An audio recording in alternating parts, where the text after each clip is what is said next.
He always thought of me as someone who was the symbol of violence.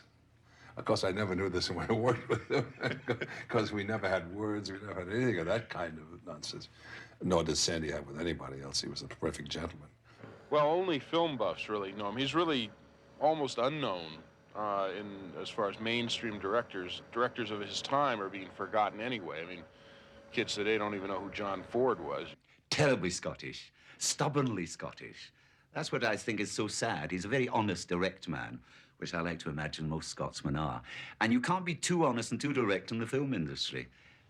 I think he taught me the value of film, of the honor of making film, of dealing with that magical instrument and the realization of certain visions, the solidifying of dreams, that responsibility. I don't think there's anything that anybody can do that's more important than make films. I remember at the time, I couldn't imagine how anyone could have a string of hits comparable to what a man like Alexander Mackendrick had.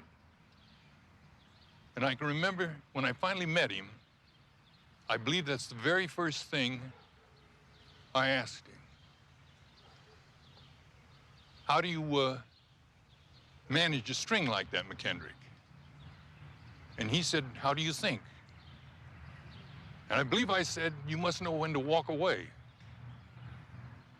And he smiled. 33, take one.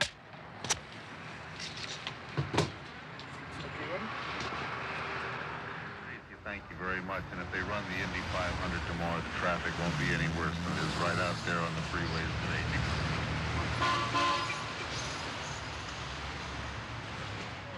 This is Venice, California. What they're showing tonight is a student film, the kind that can take half a lifetime to complete. It's a student of Sandy Mackendrick's, and he needs to know what Sandy thinks. What Sandy Mackendrick did for myself and my classmates was he was the first cold water we were hit with, and he prepared us how to face the business. It's so funny because, I mean, when you see a film like this, it tells you so much about yourself as a person. In teaching, he forces you to look at the material, analyze the material, write, rewrite, throw it away. As he quotes Clifford Odets, who said, screenplays aren't written, they are rewritten. What happened was he came here, and by the sort of macho herd in Hollywood was really run over. They really trod on him, I think. And I don't think his sensitivity and the delicateness of what he can do was respected. Danny Kaye is making a comeback, and Anne Margaret is looking for... Nationality is a very confusing thing. I was born in America. Indeed, I was conceived in Hollywood, downtown. But my parents were Scots. My father, followed by his girlfriend, had both run away from my grandparents in Glasgow and came here, and they were married here, and I was conceived here, but my mother hated Los Angeles. I've always thought that perhaps my reactions to Hollywood are partly prenatal. So she went back to Boston. I was born there, and then my father died in Philadelphia in the great flu epidemic, and I was carted back to Scotland at the age of about 6. But the blood is Scots, and the temperament is Scots, and I feel Scots, although I am indeed 100% American.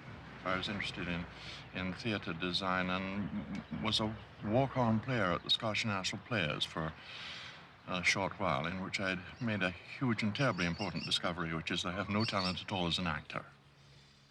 Mackendrick's family had hoped that he'd be a portrait painter, maybe even a great portrait painter. But during the Depression years, he quit Glasgow Art School, and he went into advertising. I used my skill as an illustrator in doing sit-up sketches to parlay myself into the director's chair, really. And I've always done drawing, which is my equivalent of writing, really, because I think in terms of images. But once I've done the drawings, I hardly ever keep to them, because I regard them really as my rehearsals. And the great sort of fallacy is the idea that careful pre-planning like that in some way ties you down. It doesn't, it frees you. Mackendrick wasn't the kind of man who planned out his career, let alone a career in the movies. But he did write a script with his cousin, and they managed to sell it to Gaumont British Studios. They took this story, they took the central idea, but then they handed it to a professional screenwriter who rewrote it entirely. But we went to the first night, Roger and I sat together. I do remember that later Roger and I wondered whether, if they'd followed the story closely, whether it would made a much difference. And we decided, yes, it would have been even worse. It was a terrible film. I remember with great pleasure the opening lines of the screenplay. It described a black screen.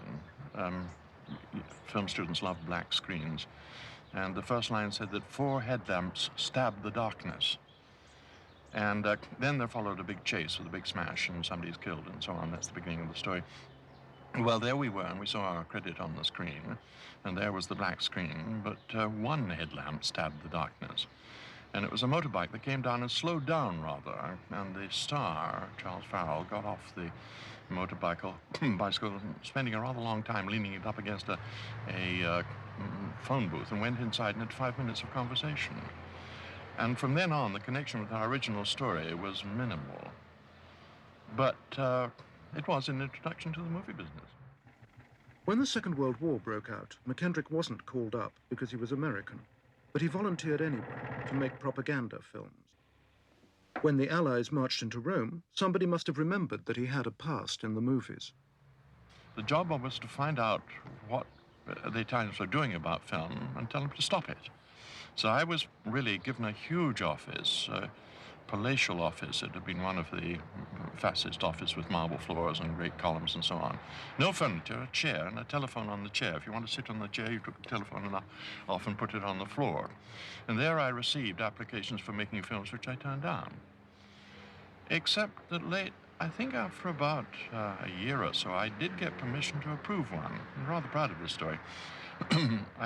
My Italian was very bad, but I read it, and it seemed to be unexceptional. It was a story of a partisan being tortured by beastly fascists, and the hero was a man called Marcello Pagliero, who was our interpreter. In fact, he had learned English as a waiter in Soho, and he was a very good interpreter and an actor at that particular point.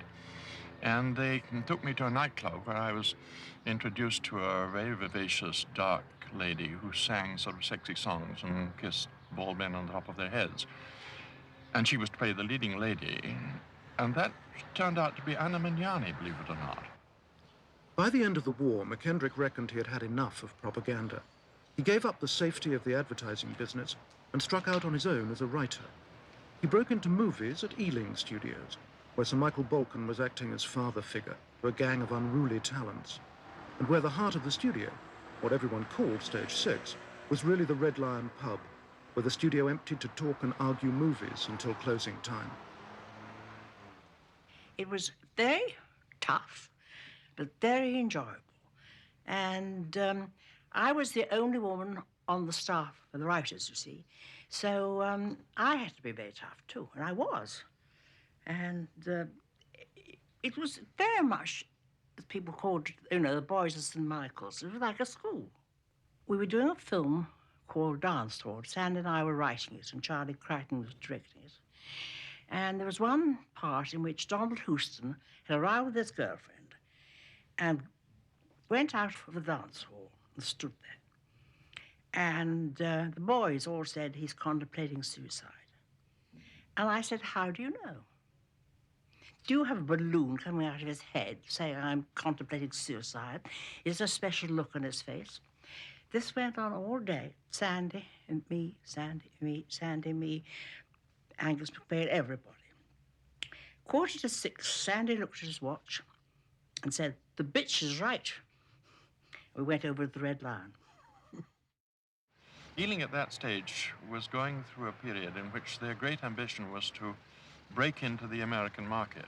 And Michael Ralph was a producer who was still around, who was a production designer, and his companion, Basil Dearden, had decided that they would make a really a really enormous epic film which is full of production values.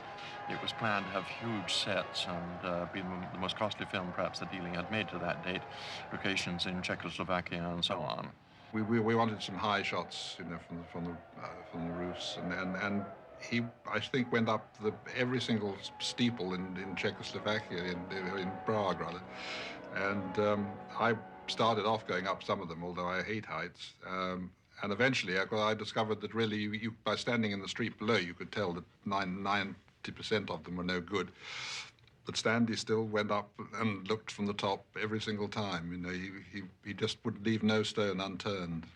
The reason why they took me on was that they felt, I think probably correctly, that words were not my strong point, certainly not dialogue. And so I had developed a certain knack for thinking in terms of visual action, and they thought I could bring to this sort of lavish thing a certain sort of pictorial abilities. At Ealing, I really felt I was enormously, I discovered later that I had been enormously spoiled, because I'm not really awfully interested in the deal-making and the financial aspects of setting up movies. I'm not interested in it because I'm not very good at it. I know it sounds sympathetic to say that you're not really interested in the money-making, but that really is a self-indulgence, because you have to remember that the money-making is what the business is about. The deal is the real product, and the movie is a sort of incidental byproduct of the deal. Even though Mackendrick was paid as a writer, Ealing let him make a movie, but for the same money. Whiskey Galore was to be shot all on location, like many Ealing films, and all on the island of Barra. 3/4 way through, he suddenly sat in Castleby, I remember, in Barra, and said, "I've decided I'm not making a comedy, I'm making a documentary of island life," which is typically Sandy. They got in a slight mess in the cutting room, and I came into the studio one day and found that they thought of turning it into a sort of second feature, and because I loved the subject, I got sort of het up about it. So Mickey Bolton said, "All right, go into the cutting room and see what you can do with it." So I did that, and every time I said to Sandy, "Well, I think this sequence should go like this, A, B, C, D," he said, "Of course, I mean, that's the way I intended it." I remember the old postmistress saying to Sandy at one point, "I don't think I'd be in this shot, Mr. Mackendrick. I wasn't in the other angle. I'm not in this particular..." So we corrupted them all. They were all high-powered actors and actresses by the time we left. It was absolutely terrifying. For me, it took the form of getting very bad asthma. It was a rather hot summer, and I couldn't sleep. And one of the reasons that I married my present wife is that I remember getting up in the middle of the night and crawling on hands and knees to the only telephone booth on the island to phone up my girlfriend, as she was then, and complain that I was thinking of committing suicide. And instead of getting any sympathy, I got a terrible bawling out, and she said, "It's only a film." And I hung up and walked back and went fast asleep, because I thought an ideal wife for a movie director. Whiskey Galore was a surprising success, one of the first British movies that stormed the art house circuit in America and made real money. But even at Ealing, you had to wait for your next movie, and it was 2 years before Mackendrick could start work on what was to be a classic, The Man in the White Suit. The whole film is full of highly personal portraits of people at Ealing Studios. It's no secret now, although I don't think he knew it at the time, that the part played by Cecil Parker is based on Sir Michael Balcon. And the other characters, the wheezy old asthmatic villain of the piece, Anesthesiager, is a portrait of Ernest Irving, who had very bad asthma. It serves me right, doesn't it? I've got emphysema now for that rather sort of sadistic joke. Most people think of the Alec Guinness character as an entirely idealistic and sympathetic young man. He's nothing of the sort. I think if you look at it closely, you'll see that he's just as selfish and self-interested as any of them. All that happens is the industrialists choose the wrong things to bribe him with. He could be easily bought off, as is suggested by an early scene in the picture, if he was given enormous research grants. He would quite willingly have forgotten the social implications of the story. I remember bending down and saying to Mandy, "Would you like to be in a movie?" in a rather patronizing way. And she looked at me somewhat deadpan and nodded. And so I arranged that she should come down. And one of my memories is to remember her walking away, holding her mother's hand, and seeing a little skip at that moment, which really should have warned me that I was handling an extraordinary child. One of our first ideas was that we should test a number of children who were actually deaf and dumb, and that didn't come to anything for a very sad reason. It's because that people who are deaf pretend to understand when they don't. And I found it really awfully difficult to communicate with children who obviously were trying to, understand and couldn't. I was invited to go along for the test, which was, I don't know how Sandy remembers it, but a totally terrifying experience for me, not because of actually being there or the people that I was working with, but being the scene that they chose, which was the build-up to the scream, the first sound that issued from the child's mouth. There was obviously quite a bit of dramatic feeling building up in the background, but when it came to it, I couldn't scream. And I opened my mouth and out came this sort of rather feeble ah or something, and Sandy very definitely wanted a full-powered scream. So he screamed. Now, I came from a very calm and quiet, comfortable suburban background. I was the only dramatic one, I'm sure, in the family, and whenever I showed that, it was squashed firmly. So imagine suddenly being confronted with this great big gentleman screaming, and I screamed, and that was it. I mean, that was obviously what he wanted to create, but I mean, the shock tactic was just amazing. Mandy played this scene, and what happened on the floor is something I always remember. On the studio floor, there are silences of different kinds. There are silences that you get when people aren't talking or whispering, not, in the camera, the microphone can't pick it up. Or there's the moment in which people are standing absolutely still. But then there's a third kind of silences when people are holding their breath. Mandy's performance was so astonishing that the unit was struck rigid, holding its breath with this electrifying silence on the floor. And I was in tears. Dougie Slocum, the cameraman, was in tears, and both of us afterwards, you cancel the rest, she's it. Like the child's point of view. And I think children, not only are children great actors, but in a curious and inverse sense, great actors are children. And I've learned more about working with adult actors from having worked with children. I think it is, on the whole, the least successful of the films that I made at Ealing Studios. Of course, it's a personal favorite of mine, but for the wrong reason. It's because it was my own original story, and it is very much about me, because let's not get too academic about it, and let's not sort of deconstruct it, but the story of the American who is at the an executive in industry, and the story of the wee boy who's mucking about on the Clyde. Both of them are myself. I had reached by that stage when I was very much in the higher brackets of power in the movie business. And at the same time, I was remembering my childhood on Clydeside and in the Outer Hebrides.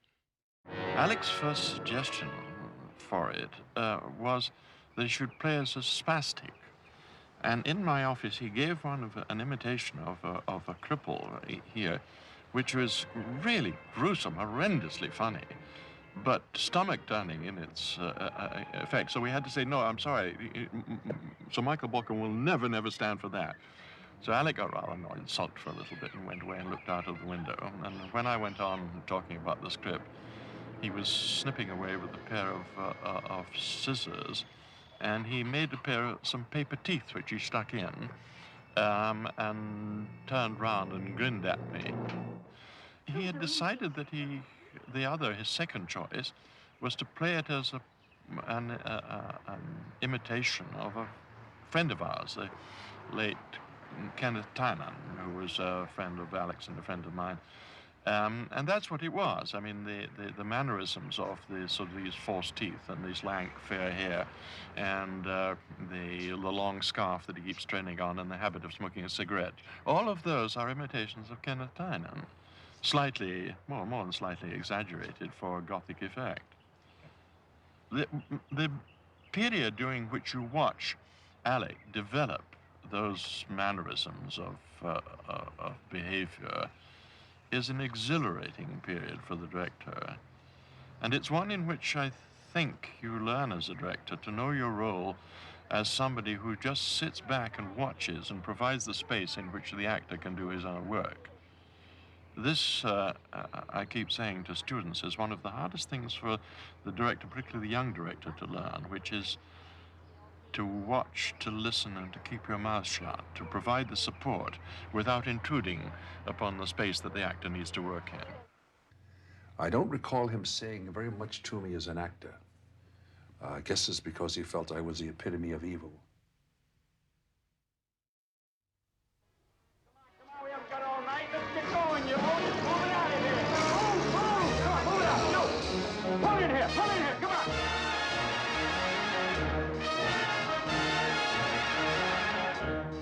As far as he was concerned, no matter what you did, no matter how good it really was, it wasn't good enough. He was always reaching for that extra dimension that was beyond anyone's grasp, but that's the way he got good things, of course. I love this dirty town. But he worked in a kind of a world of his own. He really was the sort of mad professor, but very brilliant. The weird thing about Burt is that when he comes into a room, I bet you can measure the temperament, and everybody's, the pulse beat of everybody in the room goes up, because you have a sense that you're in a room with something wild. He is, in genuine sense, that monstre sacré, sacred monster that has to be the quality of the major star. Ealing Studios had simply faded away, and Sandy Mackendrick had to come reluctantly to Hollywood. The idea was that he should film George Bernard Shaw's play, The Devil's Disciple, which was something witty and dry and British and just like Ealing, but it didn't work out that way. It was the late 1950s when the old studio system was losing money hand over fist, and the only sure thing they had left in Hollywood was a star. So the stars were taking power, and the first of them was Burt Lancaster. He had his own independent production company, Hecht Hill Lancaster, and while Mackendrick waited for his 3 new bosses to get the Shaw play in front of the cameras, he was assigned to another property they happened to have on hand, the very American, very New York, Sweet Smell of Success. We started shooting in the most terrifying circumstances you could have wished, which was shooting in Times Square at rush hour with a camera crane at twilight for that magic hour shot here, and 3 pages of script. And I was so scared out of my wits, in fact, that I had no time to be worried about anything except just getting it done. The greatest tribute I can play to Mackendrick about Sweet Smell is the camera work that he did himself.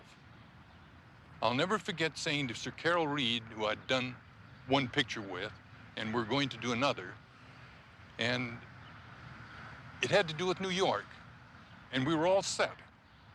Until until Carol Reed saw Sandy Mackendrick's Sweet Smell. And he said, Hill, we're wasting our time. There's nobody is going to film New York like Sandy Mackendrick. I should say that the only reason why I would accept the compliment is that at the time, I think very few people had shot on the streets of New York. Now, it's much easier with the lightweight equipment that you've got. And faster film stock and so on. It's very much easier, and great films have been done in New York since then. But it was indeed one of the first attempts to shoot in the streets of New York for real, as it were. Hollywood was getting very ingrown, and the people always wanted to build everything on the back lot. I think Alfred Hitchcock's Shadow of a Doubt was one of the few films that he managed to persuade them to get out and shoot on location. But in the case of this shooting in New York, Hecht and Lancaster were innovators in this respect too, in that they allowed me to go and learn about New York. And I was allowed to go out there with a cameraman and photograph the city, photograph the town, spending a good deal of money and an enormous number of photographs, and having a system for doing it. You stand in a certain place and you go click, click, click all the way around. And then you yourself, you don't allow anybody else to do it, stick them all up with Scotch tape. And you take these hundreds, thousands of photographs and take them back to your office and stick them on the wall. And you discover, looking at the photograph, something that is different from the experience of living there, because you always thought, you know, it's great, we got the tower on this doorway, and then you realize you can't get them in the same frame. But the pictures tell you that. So gradually you begin to take down off the wall the pictures that aren't working and leaving the ones that are. And we did that while Clifford was busy rewriting the script. And I learned the image of New York and what worked. It's a simple technical problem. The impression of New York, if you've been there, is this extraordinary claustrophobic feeling that gets from the fact that there are skyscrapers right down there on top of you. But you can't show that. How do you show it? The only way to show it is by using a moving camera and getting it low so somebody walks up into camera and you see the buildings above you.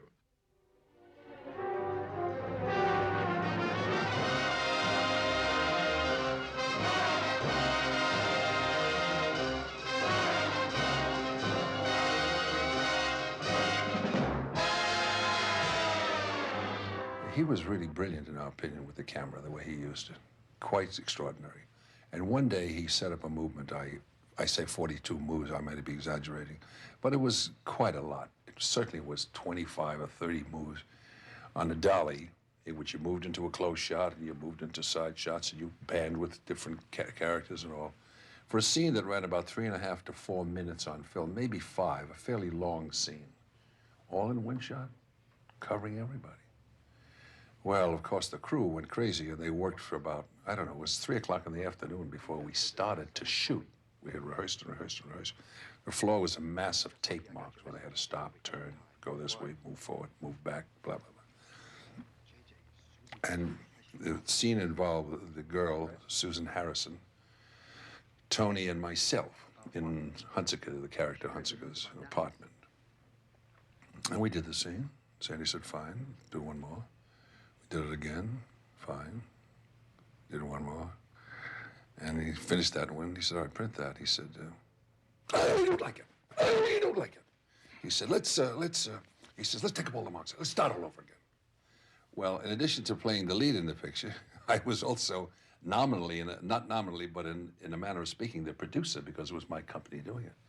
And I said, Sandy, I'm sorry, you can't do that. I said, we lost a day's work.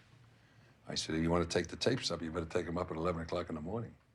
The whole business of making movies in Hollywood turned out to be so radically different from making films, certainly in the Ealing days and that kind of wonderful, who needs a theater, we can do it right here in the barn kind of attitude. I mean, here it was, even doing independent production, it was big and it was corporate and rule of committee and so on and so forth. When Sweet Smell of Success was finished, and only then, Mackendrick could fly back to London to film his beloved Shaw. But what seemed like an ideal project turned into a disaster.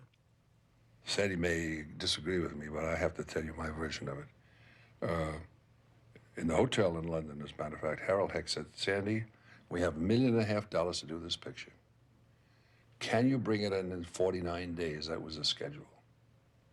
He said, because if we can't do it, he says, the money has to come out of our pockets. There's no contingencies or anything of that kind.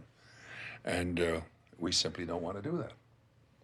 He said, yes, don't worry, I can do it, and so forth. Sandy got over to shoot the picture with the cast, and as I understand it, he was accused of being much too slow. He wasn't getting nearly enough up on the screen.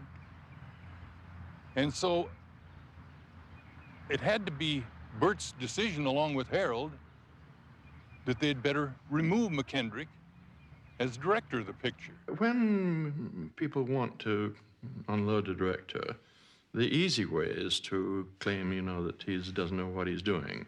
What often they really mean is that he's trying to do something that you don't want him to do. But in any way, the real story is that we fired Sandy, and we fired him very reluctantly, because we were afraid he couldn't finish the picture in time. Harold had the reputation of being very tough. He made pictures for a price, and he had a tendency, out of his own insecurities, whatever they were, to want to move on to somebody else if he felt he was in trouble. And in this instance, for some reason, he lost faith.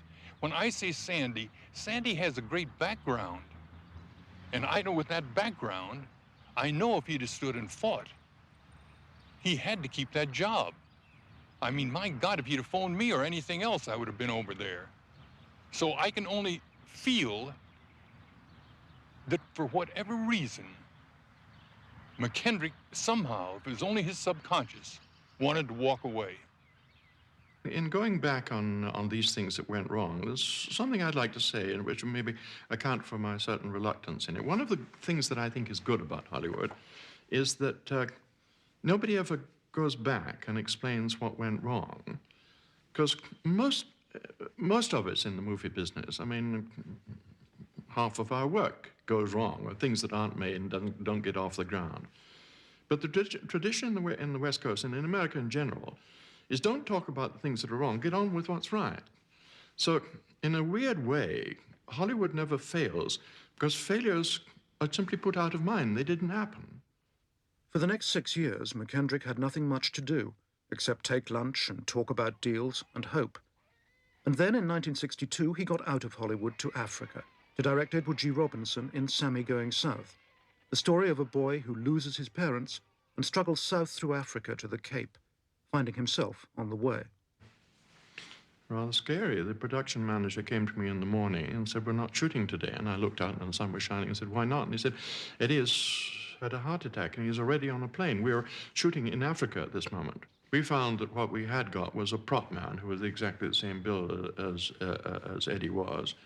And he could wear Eddie's costume, and so we could shoot in long shots and use him as a double. Or we could shoot over-shoulder shots, that is, on the back of his head, and play onto the boy. So that's what we did. And we continued to shoot with the little boy. And I gave the cues and read Eddie's part to Fergus McClellan, who played back to him. What was funny about that was later, when we got back to Britain, we were in the other situation in which, because of the problems of the boy having to go to school, we didn't have much time with him. So I, on my knees, played the little boy back to Eddie. And I've always rejoiced in a review by one of the critics who said that the only interesting thing really about the film was the sensitive interplay between the little boy and the old man, which was interesting in the sense that it met by proxy through me. For almost 20 years, there was one project Mackendrick desperately wanted to make. It was Richard Hughes's dark novel about children who fall in with pirates, A High Wind in Jamaica. Somewhere in around 1950, I, as usual, went back to the aforementioned Red Lion and found myself there alone in the bar with a rather extraordinary gentleman who was tall, very erect, and looking very handsome, with grey hair and a grey forked beard. He was drinking a dark brown liquid, which turned out to be Worcester sauce, which he's drinking neat.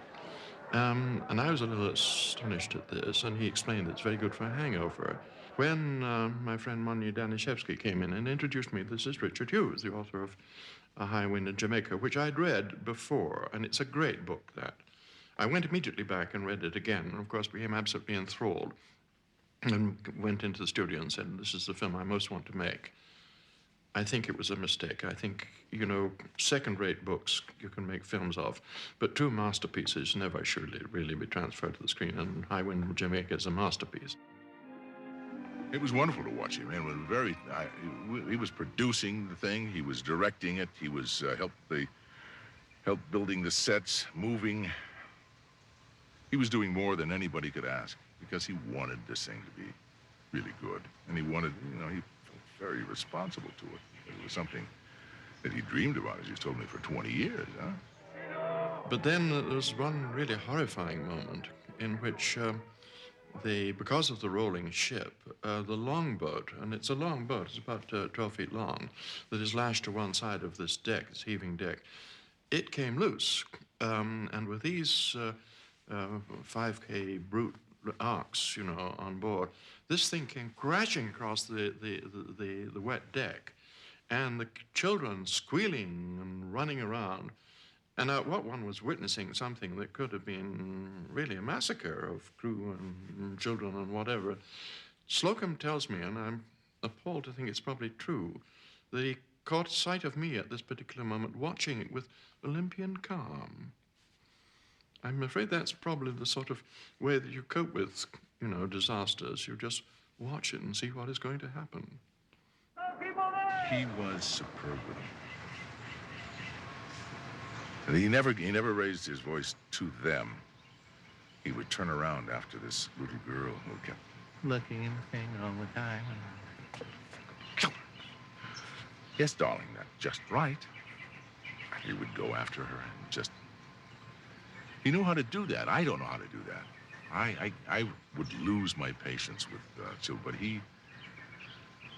Well, he didn't lose his patience with anybody, but he's not a guy who I understand who is very patient with a lot of people. Maybe this was his last patience experiment. It's a really wonderful film. It's a very subtle film. It has a wonderful sense of vitality to it. It has a wonderful, sweet kind of Caribbean flavor. The song that goes with it is very nice. And, it's one of those films that, you know, gets to you. It got to me. You know, I can live in that film, you know.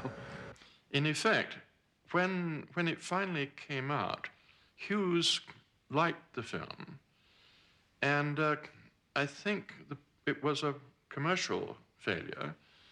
And I think the end of my association with Fox was based on some problems of a review in Time magazine again.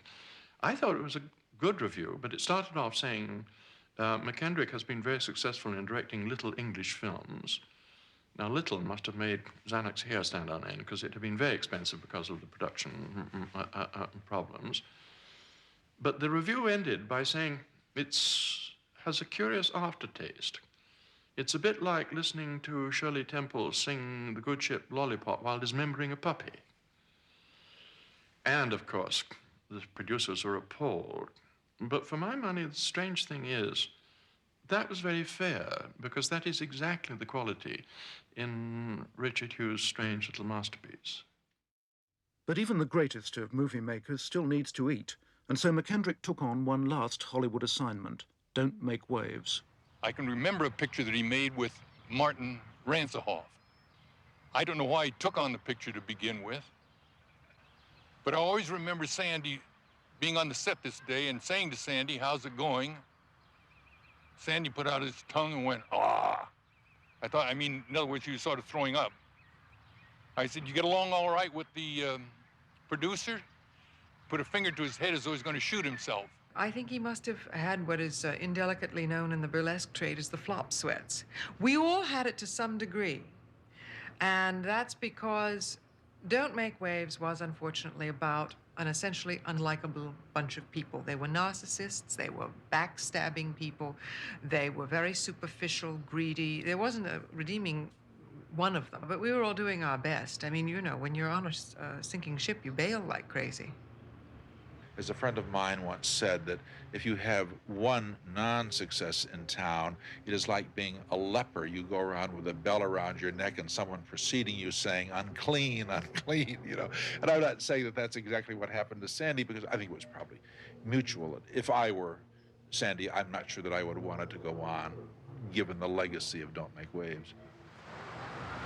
Now, when a director's career just ends in Hollywood, you won't find anybody in mourning. The director retreats to a smaller house. He scrabbles to sell ideas. He's lucky if people even return his calls. But Mackendrick's time in the wilderness did not last long, because Sandy Mackendrick simply remade his life. Unlikely as it sounds, Walt Disney had put up the money for a Californian art school, somewhere a new generation of animators could get culture. And Cal Arts had a film school, and that film school needed a dean. And it was very free form at the beginning, very undisciplined, and I think that the Disney people, the trustees, got very upset, never more so than at a meeting where I think some of the faculty stripped entirely nude to make a point about something or other, full disclosure possibly, I'm just not sure what. But it was and it continues to be, they've now regularized it some, but it is still probably the most interesting, open-minded, avant-garde school of higher education, certainly in the West and almost any place in the country. My wife phoned up from London and said, "This man has come all the way from California over to London to meet you," and there you are in California. And I thought at the moment maybe he was somebody who was interested in backing many of these films that never got made. So I went downtown to see him, and we found out that we had various friends in common. We spent most of the time talking about that. He was just trying to get me to talk. Towards the end of the lunch, he said, "No, I think you've got it wrong. I don't want to get into the movie business. I just thought if you would like to get out of it." Everybody really wants to make a movie. It's, you know, you don't exist unless you've made a movie. There's that story of somebody over who, UCLA, who walked around Westwood, you know, where UCLA is, and asked every person that he met, "How's your screenplay going?" And was up to about 12 before he met somebody who said, "I'm actually not working on a screenplay." Because every student who comes here seems to have this dream to create an imaginary world, and thinks of that as being not simply a movie director, but being an author, a producer, a screenwriter, and director, and editor. And that, I'm afraid, is what kids straight out of high school come here to do. And of course, it's a fantasy. It betrays an arrogance, which is a necessary arrogance, because your energy in this world, I understand it because I was exactly like that at that age myself. It may be a very American trait that you believe that you should be able to do everything yourself. It's the kind of thing that Orson Welles' model certainly inflicts on 18-year-old students, to believe that this the director as God. Sandy would challenge that over and over again by simply plunking us down with all the other gods and forcing us to really defend our pieces, our ideas. Sandy had a wry attitude about Hollywood. I think he had a very rough time here creatively, and I think there's no doubt that he was somewhat bitter about the treatment the Hollywood system affords skilled directors. I think it's a challenge for the student, which Sandy thinks is absolutely important that it be met, that he deny you access to things, that he tell you that no, you probably can't write, and no, you can't direct, because he knows if you're really going to write and you're really going to direct, you're going to do it anyway. It took him a while to learn how to teach. He was a bit of a bully the first couple of years, but as he grew to have more finesse, the things he passed on are going to have such extraordinary influence over the Hollywood of the next 20 years, I feel. I wake up every morning in a way that I never did in the old days in the movie business. Wake up with a sort of eager mixture, on the one hand, of exasperation and curiosity. It is quite true that the walls of my office are covered with drawings of films that I never made, never got to make. I don't feel tremendous regret about that here. They were things that I went back to work on while waiting for something else to happen.